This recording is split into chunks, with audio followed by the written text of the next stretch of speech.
How to buy a Battle Pass in Apex Legends Mobile. If you see it, you can click the top right hand corner where it says Battle Pass. If not, you can click the bottom right hand corner where it says Store, then go straight to the Syndicate Gold section. If you went to the top right, click Battle Pass in the bottom right hand corner. Then you can see the two different options of either the Premium Pass or the Premium Pass. The first one being the $7.99 and the other one being $15.99 of this Syndicate Gold here. You'll need to purchase the amount of Syndicate Gold that you need, so for instance the top right hand corner, however much that is for you in the currency, you need to buy that Syndicate Gold to then go ahead and purchase the pass.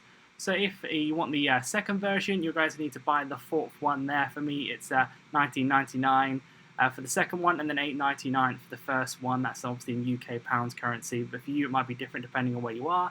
Then once you've got that Syndicate Gold that you need to purchase, then you can click on one of the battle passes and then you'll be able to purchase it, and then you'll be able to go through and get all these rewards that you can see on screen here. So purchase the Syndicate Gold, then you'll be able to purchase the battle pass. So leave a like if that helped and subscribe for more helpful videos.